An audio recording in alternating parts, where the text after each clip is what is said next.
사순절 계속되는 말씀입니다. 우리 자신을 주님의 말씀 가르침에 들여다보고 무엇이 주님이 기뻐하시는 성도의 삶인가 살펴볼 수 있는 시간 되기 바랍니다. 오늘 예수님이 말씀하시는 바리새인과 세리의 기도는 특별한 설명이 필요 없는 쉬운 가르침입니다. 도대체 왜 믿음 좋지 않은 인간들이 이 모양이냐 이거예요. 하나님 잘 믿는다고 그러면서 사람이 좀 겸손해지고 다른 사람들을 존중할 줄 알고 자기보다 못나 보이고 모자라는 것 같은 사람들을 보면 측은지심을 가지고 예수님 사랑한 것 비슷하게 잘 대해주어야 하는 것이 상식인데 왜 그렇지 않느냐 묻고 계시는 겁니다. 9절 말씀을 보면 자기를 의롭다고 믿고 다른 사람을 멸시하는 자들에게 이 비유로 말씀하시되 되어 있어요. 영어로 보면 to some who were confident of their own righteousness and look down on everybody else 이렇게 되어 있어요. 그러니까 자기 자신의 의로움에 대해서 자신만만한 사람들이 그리고 다른 모든 사람들을 밑으로 우습게 내려다보는 사람들 이 사람들에게 말씀하셨다 이런 겁니다. 우리가 하나님을 잘 믿으면 믿을수록 어떻게 되는 겁니까? 나같이 못나고 죄 많은 인간을 하나님이 무척 사랑하시는구나. 하나님 사랑과 은혜를 생각하면 너무 고마워서 민망하기만 하다. 그래서 어떻게 됩니까? 더 겸손하게 하나님을 두려워하고 무릎 꿇게 되고 부족하지만 하나님 보시기에 부끄럽게 살지 않으려고 노력하고 그러는 거예요. 그렇지 않습니까? 그런데 오늘 예수님이 말씀하시는 바리새인과 같은 종교인들의 비극이 뭡니까? 그렇지 않다는 겁니다. 그런데 이런 일들 참 많아요. 예수 믿기 전에는 그래도 좀 멀쩡한 인간다운 맛이라도 있던 인간들이 예수 믿는다면서부터는 이상해지는 사람들이 많아요. 몸짓도 어색하고 목소리도 자기 목소리가 안 나오고 그리고 인간관계에서도 굉장히 부자연스럽고 예수 믿고 나서 이렇게 이상한 사람들 많이 있습니다. 거기다가 집사가 되고 권사가 되고 장로가 되면은 멀쩡하던 사람들도 예수 믿으면서 오히려 이상하게 근거 없는 영적인 교만에 빠지고 왜 그러느냐 이런 거예요. 어디 집사, 권사, 장로, 평신도들만의 문제입니까? 저도 목사지만 가끔 보면 저 목사 되고 저 인간이 이상해졌다는 사람들이 많아요. 아이고 목사 되지 않았으면 가족도 행복하고 본인도 덜 힘들 텐데 왜 저렇게 돼버렸을까? 목사는 이래야 된다는 전제가 있어갖고 그래요. 목사는 이래야 된다. 제가 시카고에서 한인들이 많이 있는 이 노던 블루바드 같은 로렌스 에븐이라는 2층에 사무실이 있었는데 7월 여름에도 보면요. 어떤 데 이렇게 내다보면 그 무더운 여름에 시꺼먼 양복 입고서 땀 뻘뻘 흘리며 왔다 갔다 하는 건 대부분 목사예요. 어디를 가는지 그렇게 분주하게 왔다 갔다 할 때 그러고는 아사원 짜장면집 가서 또 짜장면 먹고도 또 왔다 갔다 하고 그래요. 더운 날 왜들 저러나 저 인간들은 목사니까 그런다고 생각해요. 성경 어느 곳에 목사는 여름에 검은 양복 입고 넥타이 메고 왔다 갔다 하는 말이 없어요. 그렇죠? 근데 우리 스스로 그렇게 생각하는 거예요. 목사는 이래야 된다. 예수님하고는 아무 관계없는 거로 고생들 하고 살아요. 그리고 진짜 문제는 이런 사람들은 행복하지 않다는 겁니다. 행복하지가 않아요. 예수님이 왜 당시 가장 종교적이라고 하는 바리새인들과 그래도 그렇게 못 사겠는지 이게 우리가 고민해야 되는 문제입니다. 무엇보다 바리새인들은 잔치집에 와서 분위기 깨는 사람들이에요. 예수님은 죄인들과 더불어 먹고 마시며 행복하게 지내셨어요. 바리새인들은 예수님이 누가 밥을 먹고 지내시는지 그거 궁금해가지고 시비 걸고 그랬어요. 왜 저 여자하고 밥 먹냐? 왜 저 못난 인간하고 밥 먹냐? 저 인간 죄인인 거 모르고 저러네.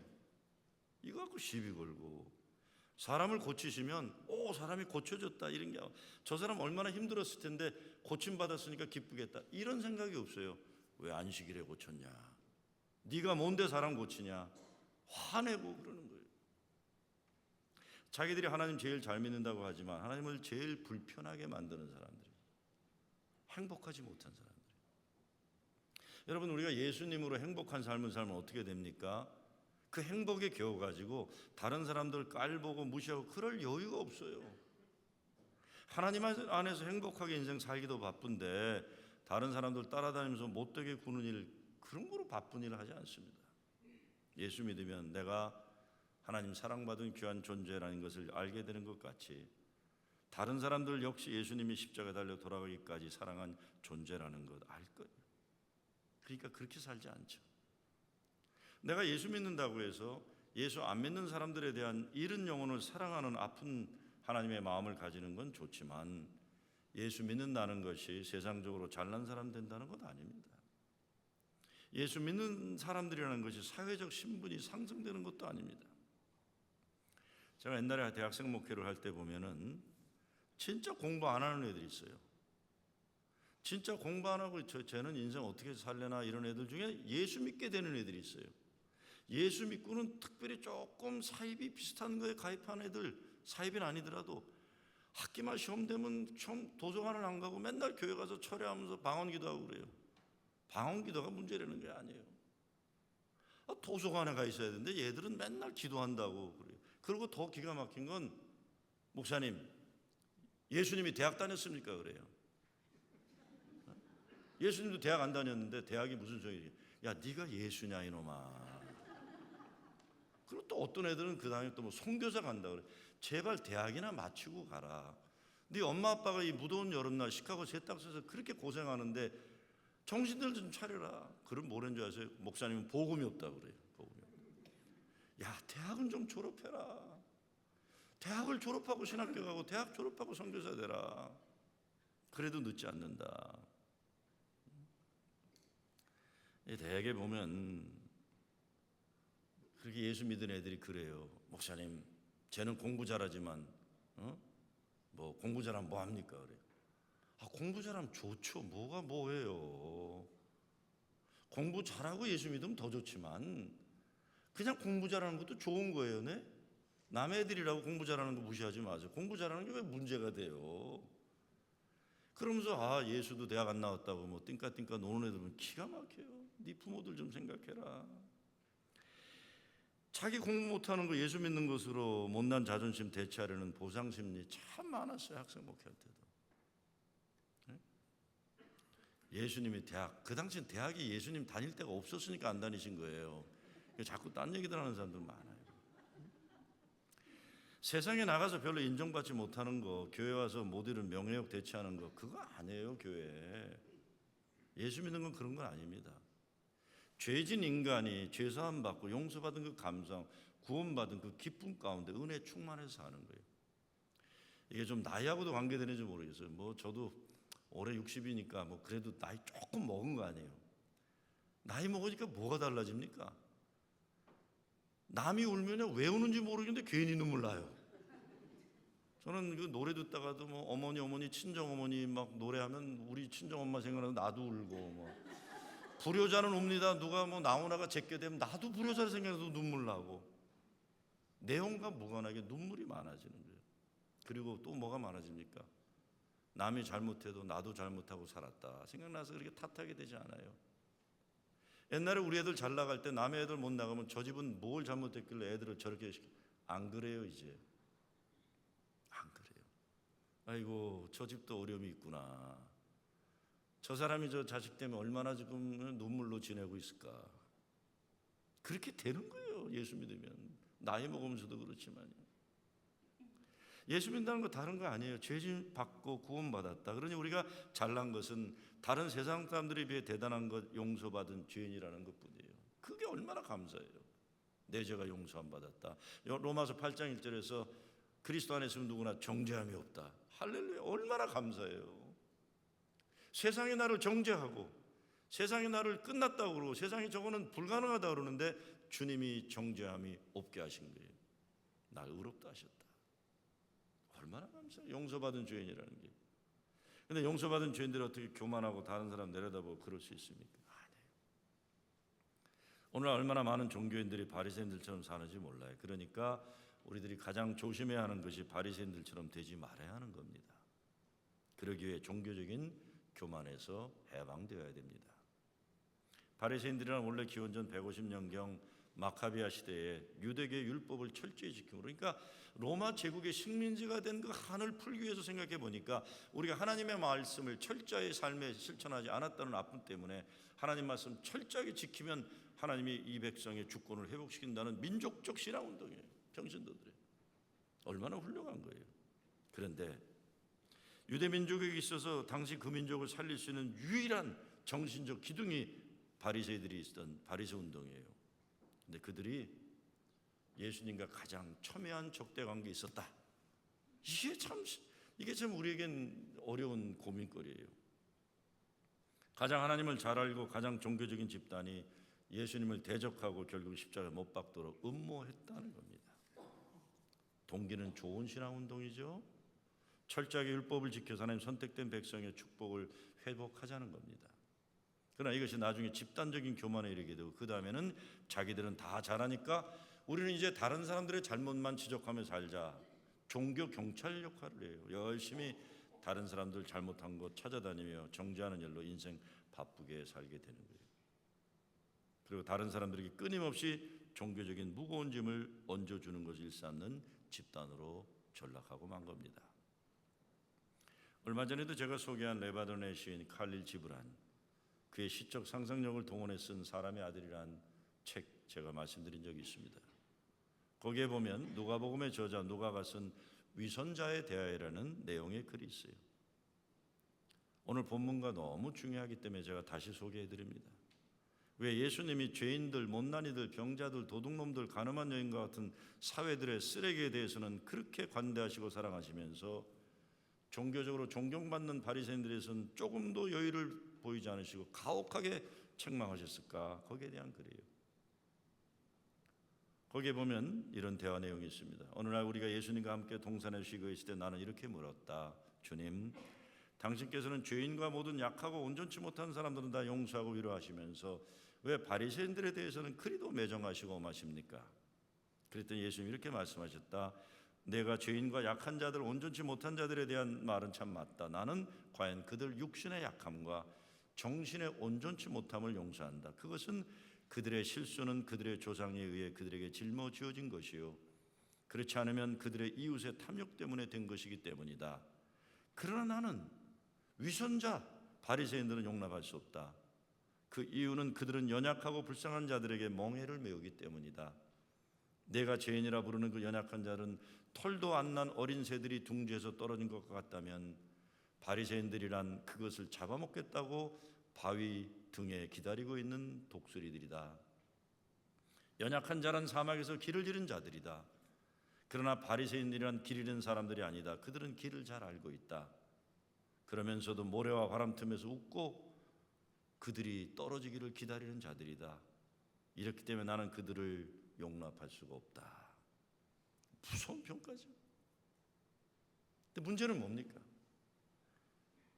이 시대 교회들이 바리새인을 만드는 것을 사명으로 삼고 그게 교회 존재 목적인지 착각하는 데가 얼마나 많은지 몰라요. 예수님이 그토록 가혹하게 평가한 게 바리새인인데요. 오늘 두 사람이 기도하러 성전에 올라갔다고 했으면 한 사람은 바리새인이요, 다른 사람은 세리다. 바리새인은 엄격히 율법 지키는 경건한 사람이요, 세리는 유대 동족의 피를 빨아먹는 로마 제국의 배를 채우는 민족 반역자, 비겁한 인간들이에요. 더러운 손가락질 받는 죄인이에요. 근데 그들이 함께 성전에 가서 기도합니다. 어떻게 기도합니까? 첫째, 바리새인은 성전에 올라가서 기도할 때 따로 서서 기도했다고 그랬어요.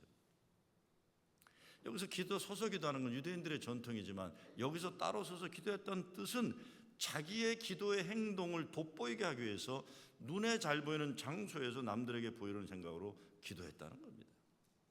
그는 유창한 말로 거룩하게 모든 사람이 다 듣도록 큰 목소리를 기도합니다. 하나님이여, 나는 다른 사람들 토색 불이 가늠한 자들과 같지 아니하고 이 세리와도 같지 아니함을 감사하나이다. 나는 일에 2번씩 금식하고 또 소득의 11조를 드리나이다. 기도 가운데 바리새인이 강조하는 것은 나는이라는 게 나. 그의 기도 속에 다른 사람들과 비교해서 교만하고 종교적인 교만에 빠지는 나. 그 기도 속에는 내가 만나야 될 하나님은 안 계신 거예요. 기도에 하나님이 빠지면 기도라고 할 수가 없습니다. 그리고 어떻게 자기 자랑거리를, 그것도 다른 사람을 비하하면서 자기를 높이는 기도를 하는지, 이게 신기해요. 그의 기도는 하나님을 향한 기도가 아니라 사람들 들으라는, 사람에게 인정받기 원하는 속셈이 기도에 드러나고 있는 겁니다. 오래전 새벽기도 시간인데 어떤 젊은 남자가 제가 기도하는 자리에 가까운 데 와서 크게 소리 지르면서 기도를 해요. 그래서 이 젊은 사람이 기도 참 열심히 하는가 보다 생각했어요. 근데 시간이 지나면서 가만히 그 사람 기도 소리가 들려오는데 그 기도가 주로 다른 사람들의 죄를 하나님께 고자질하는 그런 기도였어요. 하나님, 어느 집사가 이런데 하나님 이래도 되는 겁니까? 그러고 아주 구체적으로 나들으라고 다 얘기를 해요. 어느 권사가 이런 죄를 진 것 하나님 알고 계시는지 궁금합니다. 뭐 이러고 그래요. 하나님, 그 장로 정말 장로라 할 수 있는 겁니까? 하나님 도대체 뭐 하고 계세요? 뭐 이런 기도예요. 하나님 정신 차리세요. 뭐 이런 거에 말하자면. 그런데 너무나 적나라한 죄의 내용이 담임 목사 귀에 들리도록 기도하고 있어요. 제가 조금 더 여유를 두고 모든 교인들이 제목을 받아 적으려다가 도저히 못 참겠더라고요. 그래서 부목사 시켜서 그렇게 기도하려면 집에 가서 기도하라고 했더니 다른 교회로 가고 말더라고요. 근데 정신없어요. 저는 이 인내심이 약해서요. 그런 사람들 품고 뭐 주여 이런 거 못해요. 왜? 다른 사람을 해치는 사람들이니까. 해치는 사람들이니까. 오늘 바리새인이 기도하면서 자랑하는 것이 뭡니까? 먼저 그는 자신이 범하지 않은 악행들, 죄악들을 열거하면서 자신은 세리와 같은 죄인이 아니라고 역설하고 있어요. 그 다음에는 자신의 종교적인 경건 행위를 늘어놓고 있어요. 금식도 그렇고 11조도 정말 잘한 일이고 칭찬받을 만한 일이에요. 근데 금식도 11조를 열심히 하는 그 사람의 동기가 이게 잘못된 거예요. 자기가 얼마나 의로운 사람인지 알아달라고 기도하는 거예요. 이런 것을 업적주의라고 합니다. 업적주의는 율법주의의 산물이에요. 신앙생활도 업적을 쌓는 것으로 생각하는 것인데 이렇게 되면 사람이 자기 자신을 높이는, 그래서 결국에는 자기 스스로를 하나님의 위치에 놓으려고 하는 자기 우상화해서 하는 엄청난 위험에 빠져요.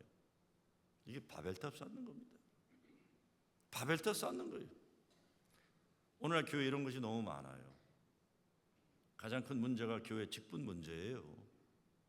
직분이라는 것을 주의 몸된 교회를 강건하게 세우고 성도들을 온전케 하는 섬기는 헌신의 자리로 생각하지 않고 높은 자리로 생각하거나 다른 직분보다 거룩한 자리를 여기는 일들이 너무 많은 거예요. 다음 주에 우리 교회에서 하나님이 허락하신 집사관사 장로 임진 예배가 있어요. 제가 임진 예배 때 안수위원들 목사님들 가운 입고 오지 말라고 그랬어요. 가운 입고 오지 말아라 그랬어요. 목사들도 보면 성직이라는 것을 가운이나 목사옷 목에다거나 하얀 칼라 구별하는 일들이 이제 개신교 전통에서 종교계 500주년 이제는 좀 그만해도 된다고 저는 생각해요. 가톨릭 신부 그 사람들은 늘 그래왔으니까 그런 거고 앵글리칸 성공회 그래서 그런 거지만 제가 제일 신기한 건 그 전통이 아닌 소위 말하는 개혁 전통에 있는 장로교 목사들도 요즘은 이거 하고들 다녀요. 이거 여러분 기억나? 이거 뭔지? 우리 고등학교 때 교복에 하는 거였어요. 이거 기억나시죠? 아니 목사라는 걸 뭐 고등학교 애들이 교복에 입는 걸 가지고 구별하려고 그래요. 우리가요. 목사라는 걸 뭐 가운 뒤집어 쓰는 거로 구별할 필요가 뭐가 있습니까? 저는 그 자체가 나쁘다고 얘기하는 건 아니에요. 다만 종교계 500주년 맞이하면서 원래 가운은 나를 감추기 위해 했던 검은 것만 쓰는 거였어요. 나를 감추는 거예요. 그런데 이게 어느 순간부터 성직이라는 것을 옷으로 구별하거나 태생적으로 거룩한 위치에 있는 존재로 만드는 그런 일을 이제는 좀 그만둬야 된다고 생각해요. 목사로 태어난 사람이 어디 있어요? 그냥 이 직분 맞는 거고 목사도 그냥 교인들이 착하니까 목사라고 존중해 주는 것뿐이지 목사가 태생적으로 무슨 유전인자의 목사가 따로 있습니까? 그런 거 아니에요. 그냥 우리 교인들이 착하시니까 맛있는 거 먼저 먹으라고 그러고 뭐 이러는 것 뿐이지. 그러면 제가 나는 태생적으로 거룩한가 보다. 이런 얼마나 웃겨요 이거요. 얼마나 웃겨요. 저는 집에서 그걸 할 수가 없어요. 저희 집사람 아버지도 목사, 할아버지도 목사예요. 그러니까 우리 집사람은 목사 우습게 여겨요. 저는 아버지도 목사, 저도 할아버지도 목사예요. 우리 어머니 장로세요. 그러니까 제가 목사 된 다음에 우리 어머님은 목사들에게 꼴 보기 싫은 거를 항상 저한테 넌 그러지 말라고 야단치셨어요. 그러지 말라고. 이제 조금 바뀌었으면 좋겠어요. 근데 목사들에게만 이런 문제가 있는 건 아닙니다. 장로들도 보면 장로란 직분이 권사보다 높다고 생각하거나 거룩하다고 여기는 일들 절대 아닙니다. 우리 교회가 장로 세워지는 것도 권사들 중에 등수맥에서 높은 사람 성적 순으로 하는 게 아니에요. 그때 그 교회 상황에 적절한 남녀 배율과 이런 배율 속에 이번에는 이분들이 세워져야 된다, 이렇게 해서 결정하는 거예요. 성적순이 아닙니다, 여러분. 책임이고 사명이고 섬기는 헌신 요구되는 몽예이고 십자가입니다. 장로라는 직분에게 주는 교회 사역이 있고 감당해내야 되는 헌신의 과제가 있고 높은 자리, 거룩한 자리 여기는 이상한 이들, 바리새인들처럼 되는 첩경이에요. 오직 우리는 믿음으로 이루어지는, 우리의 선한 행위로 이루어지는 것 아닙니다. 오늘 예수님이 말씀하시는 바리새인은 구원에 이르는 길 오직 하나님 은혜임을 생각하지 못하고 있는 거예요. 이 바리새인은 다른 사람들 비해서 약간 도덕적으로 사는 방식을 알고 종교적인 노력은 열심히 하고 있는지 모르지만 하나님의 은혜를 모르는 거예요. 그런데 하나님의 은혜를 모르면 다 모르는 겁니다. 죄의 두 가지 종류가 있습니다. 하나는 sins of the spirit, 영의 죄, 마음의 죄가 있어요. 다른 하나는 sins of the flesh, 육신의 죄. 육신의 죄를 볼 때 바리새인들은 깨끗한 사람이에요. 그러나 그들은 영의 죄를 저지른 사람들입니다. 예수님은 영의 죄는 영적인 존재인 하나님의 사람들에서 가장 치명적인 죄로 여기셨기 때문에 육신의 죄를 짓는 죄인들보다 영의 죄를 짓는 죄인들을 엄하게 다루셨던 거예요. 마태복음 23장에 보면 이렇게 말씀합니다. 화 있을진저 외식하는 서기관들과 바리새인들이요 잔과 대접의 겉은 깨끗이 하되 그 안에는 탐욕과 방탕으로 가득하게 하는도다. 소경된 바리새인아 너는 먼저 안을 깨끗이 하라. 그리하면 겉도 깨끗하리라. 화 있을진저 외식하는 바리새인들이요 회칠한 무덤 같으니 겉으로는 아름답게 보이나 그 안에는 죽은 사람의 뼈와 모든 더러운 것이 가득하도다. 제가 아틀란타에서 목회할 때 우리 장로님들, 특별히 이제 좀 원로급 장로님들한테는 꼭 그런 얘기해요. 장로님, 죄 좀 지세요. 그래, 죄 좀 지세요. 목사님 왜 그래요? 자꾸 시험 들게. 장로님 좀 죄 좀 지세요. 왜 그래요, 목사님? 장로님들이 죄를 져야 내가 좀 편하잖아요. 그러니까 장로님들이 그냥 너무 그냥 실수 하나도 안 하고 너무 그렇게 거룩하면요 숨을 못 쉬어요. 숨을 못 쉬겠어요. 귀 있는 자는 들으시기 바랍니다. 귀 있는 자는 들으세요. 육신의 죄와 영의 죄인데 영의 죄가 더 무서운 거예요. 영의 죄. 바리새인은 자신이 도덕적으로나 종교적으로나 흠잡을 데 없는 완전한 신앙인이라고 확신했어요. 이렇게 되면 뭐가 문제입니까? 자기는 하나님 필요가 없다는 선언이에요. 내가 이렇게 완벽한데 하나님 왜 필요해요? 네? 하나님 성령에 대한 목마름이 어디 있어요? 주님의 갈망하는 가난한 심령이 어디 있어요? 나로 스스로 만족하는데요. 자기를 의인이라고 여겼기 때문에 주님 앞에 회개할 게 없어요. 그의 기도 속에는 죄의 고백이 없어요. 사도 바울이 죄가 많은 것은 은혜가 많다고 했는데 은혜를 필요로 하지 않은 존재가 되었으니까 하나님을 필요로 하지 않는 존재로 되고 마는 겁니다. 세리의 기도는 어때요? 바리새인이 따로 서서 많은 사람들에게 보이려고 기도한 것과 달리 세리는 멀리 서서 하나님께 기도했어요. 흔히 이스라엘 사람들이 성전에서 기도했다는 표현은 성전 안에서 기도했다는 말이 아니고 성전 뜰에서 기도했다는 겁니다. 그리고 그들이 기도한 성전 뜰은 이방인의 뜰이라고 불려지는 것이, 예수님은 여기에서 성전 안에서 장사하는 장사꾼들을 내어 쫓으신 그것이 이것이에요. 근데 세리는 이방인들의 뜻에서 그것도 멀리 떨어져 감히 눈을 들어 하늘을 우러보지 못하고 가슴을 치며 기도하는 거예요. 그는 자신이 감히 하나님 앞에 설 수 없는 죄인임을 알고 있어요. 하나님 앞에 설 때마다 자신의 죄가 너무나 크게 느껴져서 얼굴도 들지 못하고 가슴 치는 탄식과 눈물로 기도합니다. 하나님이여 불쌍히 여기시옵소서. 나는 죄인이로소이다. 그의 기도에는 자기 자랑이 없어요. 오직 하나님의 은혜만을 간절히 간구할 따름이에요. 하나님의 돌보심과 불쌍히 여겨주심 없이는 단 한순간 설 수 없음을 분명히 알았기에 하나님께 긍휼을 구하는 것입니다. 이것이 기도죠. 자기 자신은 너무 죄가 많기 때문에 애통하며 기도하는 거예요. 그런데 어떤 사람들은 자기가 죄가 너무 많아 오히려 기도할 수 있는 자격이 없다고 생각하는 사람들이 있는데 이건 아니죠. 목이 마르니까 물 달라고 하는 거고, 배가 고프니까 밥 달라고 하는 것처럼 죄가 많으니까 하나님의 은혜를 사모하고 용서하심을 간구하는 겁니다. 오늘 예수님이 말씀하는 세리는 자신이 죄인임을 알았기 때문에 은혜를 베풀어 주실 하나님께 불쌍히 여겨주심을 간절히 간구하고 있어요. 어떤 심리학 연구에 의하면 사람들이 자기들이 마음에 있는 것을 글로 쓰거나 입으로 말할 때 문제 해결이 그렇지 않은 사람보다 훨씬 높았다 그랬어요. 집안에 어려움이 있거나 육신의 고통이 있거나 자녀들이 속상하거나 글로 글을 쓰던가, 아니면 새벽제단에 울부짖고 기도를 하든가, 아니면 성가대 가서 노래를 부르든가, 이런 사람들은 속으로 품고 있는 사람보다 훨씬 건강하게 살았다.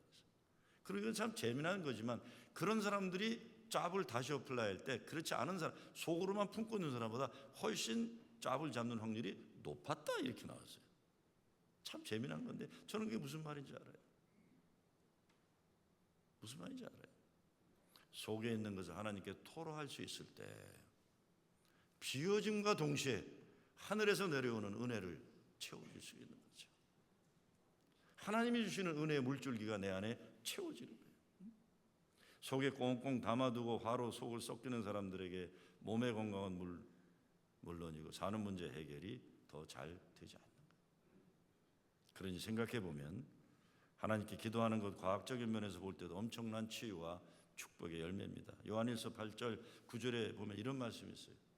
만일 우리가 죄 없다 하면 스스로 속이고 또 진리가 우리 속에 있지 아니할 것이요, 만일 우리가 우리 죄를 자백하면 저는 미쁘시고 의로우사 우리 죄를 사하여시며 모든 불의에서 우리를 깨끗하게 하실 것이요. 이 말씀이 바로 요한 3서 2절에 보면 이렇게 발전이 되는 거예요. 그렇게 죄의 고백이 있게 되면서 발전이 어떻게 됩니까? 사랑하는 자여, 내 영혼이 잘된 같이 내가 범사에 잘되고 강건하기를 내가 간구하노라. 삼박자 축복이 나오는 거예요. 그러니까 세례의 기도가 죄사함을 받을 것이고 죄사함을 받고 영혼이 잘된 같이 범사에 잘되고 강건해지는 기도. 바리새인의 기도는 하나님과 소통함이 없기 때문에 그 교만과 스스로의 의로움의 독소 때문에 영혼도 병들고 범사에 잘되지 않게 되는 것입니다. 그리고 바리새인은 자기를 너무 몰랐어요. 세리는 자기를 잘 알았어요. 예수님이 뭐라고 하십니까? 14절에 보면 내가 너에게 이르노니 이 사람이 저 사람보다 의롭다 하심을 받고 집에 내려갔느니라. 바리새인보다 세리가 의롭다함을 받았다. 자신의 의로움을 확신했던 바리새인의 기도는 하나님께 거절되었어요. 반면 자신의 죄인됨을 눈물과 탄식으로 겸손히 아뢰었던 세리는 하나님께 의롭다함을 받고 돌아갑니다. 여러분, 기도가 거절되는 것만큼 슬픈 불행은 없어요. 하나님이 기도를 안 받으셨다는 거예요. 하나님과 대화가 이제 단절되었다. 왜 세리가 의롭다함을 받았을까요? 바리새인은 자기 의와 공로에 근거한 신앙생활을 했고 세리는 하나님의 의와 하나님의 사랑에 근거한 신앙생활을 했기 때문입니다. 어떤 사람도 하나님 앞에 의인은 없어요. 육신을 가진 인간은 모두가 죄인일 뿐이다. 그러므로 죄인된 인간의 도리는 하나님 앞에 겸손한 태도를 드러내는 거예요. 겸손한 기도는 겸손한 신앙생활을 반영하는 것이므로 하나님은 세리의 기도를 받으신 겁니다. 우리가 종교적인 교만 정말 조심해야 됩니다. 특별히 교회 생활도 그렇지만 가정 생활도 겸손해야 됩니다. 요즘 세상이 어려우니까 가정들마다 문제가 많아요. 여러분들 가정 잘 지켜야 되는데 정말 말씀과 기도로 중심 잡고 예배로 가정의 모든 관심을 모으고 예수님 바라보는 가정 되지 못하면 언제 어떻게 사탄 마귀에 넘어갈지 장담할 수가 없는 겁니다. 또 바리새인의 기도는 비교를 통한 자기 우월감을 높이려는 기도예요. 비교를 통한 상대적 우월감, 참으로 나쁜 버릇이에요. 이거예요. 참으로 나쁜 버릇이죠. 내가 남보다 잘났다 뭐 이런 거예요. 교회도 마찬가지예요. 다른 교회보다 크다, 뭐 교회 꼭대기가 높다, 뭐가 많다, 그거 무슨 상관이 있어요. 진실된지 주님 앞에서 그 교회 주님이 안에서 누리는 행복이 있는지, 죄의 용서함이 있는지, 은혜의 물줄기가 흐르는, 이게 중요한 건데 껍데기 넘어서요. 근데 이런 문제는 종교적인 차원만 아니라 일상의 삶에도 똑같이 적용돼요. 우리의 삶 자체가 늘 남을 의식하고 비교하면서 우월감을 가지려고 노력하는, 그게 얼마나 힘들어요. 여자들이 남자도 마찬가지지만 명품 좋아하는 것이나 한국에 성형수술 하는 병원이 많다는 거 다 남을 의식하는 문화예요. 남을 의식하나. 여러분 그거 막 얘기 들으셨을 거예요. 지난번 조 목사님이 천국 얘기했으니까 저도 다 그 옛날에 있던 거 예화 끄는데도 교인들이 좋아하니까 저도 20년 전 예화 한번 말씀드릴게요. 그거 아시죠? 어떤 여자가 정말 신앙생활 잘해가지고 이제 천국 갈 거로 생각했는데 성형수술을 했어요. 천국 갔더니 하나님이 못 알아보시는 거예요. 못 알아. 그게 다시 내려온 거예요. 다시 내려. 제가 좀 더 적나라하게 해야 되니 일부러 그냥 안 하고 있어요. 그냥 적당히만 고치세요. 고쳐도 하나님은 알아볼 정도로. 이왕이면 다홍치 말하고 저도 그래요. 저희 집사람 보고 조금만 주름 치면 어떨까 생각하고 어떤 때 이렇게 확 펴버리고 20대 저렇게 이뻤는데 그러거든. 이렇게 확 쥐면 다 20년은 더 젊어져요. 조금만 고치세요. 네? 조금만. 너무 고치면 아무도 못 알아본다. 아무도 못 알아봐요. 무슨 얘기하다 여기까지 갔죠? 예. 그런데 비교하는 마음으로 살아가면 아무도 행복할 사람이 없어요. 자식들 교육 문제도 한국 사회 이런 문제에 질려서 그렇게 고생하면서도 기러기 가정들이 미국으로 날라오는 것도 그런 거예요. 그게 질려버리는 거예요. 그런 문화에. 그래도 미국엔 그런 거 없잖아요. 난 그 워렌 버핏가 그 아침마다 그 맥도날드 먹는 데를 놓고 내가 너무 놀랐어요. 미국의 최고 부자 아니에요. 주식이 올라가는 날은 부인한테 4불인가 받아갖고 3불 99짜리 먹고, 주식이 떨어지는 날은 3불 받아다가 2불 99짜리 먹는데, 그렇게 천하부자가 그래도 행복하다는 거예요. 그렇잖아요. 비교해서 행복을 찾는 거 아니죠. 예수 믿는 사람들 가장 위험한 거 바리새인 되는 겁니다. 종교적인 상대적 우월감이 얼마나 유치합니까? 그런데 종교적인 교만에 휩싸이면 정말 중요한 것을 놓치게 돼요. 그것은 내가 죄인이라는 엄청난 중요한 사실을 놓치는 거예요. 사람들과 상대적으로 비교할 때 내가 종교적으로 좀 잘나고 깨끗하고 의롭다 하시는지 모르지만 하나님 앞에 설 때 그 어떤 것도 주님 앞에 자랑할 수 없는 허물 많은 죄인이라는 사실이에요. 예수 믿는 것은 주님 앞에 죄인된 자신을 더 깊이 발견해 나가는 훈련의 과정입니다. 사람은 은혜를 알아야 됩니다. 그런데 은혜는 사람이 겸손해질 때 가능합니다. 나 혼자는 할 수 없었는데 부모님 은혜를 생각하는 거예요. 사람의 힘으로는 도저히 불가능한데 하나님 은혜를 생각하는 거예요. 우리 인생 그렇잖아요. 자식들 속삭이는 거나, 저희 세대만 해도 이제 부모님들이 연로해지시면서 전에는 상상하지 못했던 일들이 일어나잖아요. 여러분 아시는 대로 저희 어머님이 이제 치매에 걸리셨는데 어제도 카톡이 왔어요. 우리 아들이 아빠 삼촌하고 할머니하고 싸워. 왜 싸우는데 제 동생은 엄마 목욕해야 된다고 그러고 엄마는 했다고 그랬는데 안 하셨는데 했다고 자꾸 생각하시는 거예요. 했는데 왜 해야 되냐고 그러고 엄마 안 했어 그러고 우리 아들은 깔깔대고 웃고 있고, 그래서 우리 아들이 그래요. 아유 엉클이 엄마 할머니 엄청 사랑한다 그래요. 제 동생이 일찍 은퇴하고 어머니 돌보고 계시는데 나는 그냥 보고만 받고 있죠. 보고만. 큰아들인데 어떻게. 근데 그것도 생각해 보면요, 얼마나 불행하고 그럴 수 있잖아요. 그래서 제가 몇 주 전에 설교도 했잖아요. 우리 어머니가 장수의 축복을 누리시니까 치매까지 걸리시는 거예요. 저희 아버님처럼 47에 가시면 그런 축복도 못 누리세요. 제가 말씀드렸죠. 병에 걸려도 좋고 치매 걸려도 좋으니까 좀 오래만 살아주셨으면 얼마나 좋을까. 그러니까 복이 나름이에요. 복이 나름. 자식 속삭이는 것도 자식이 있으니까 속삭이는 걸 경험하는 거고 그런 거예요.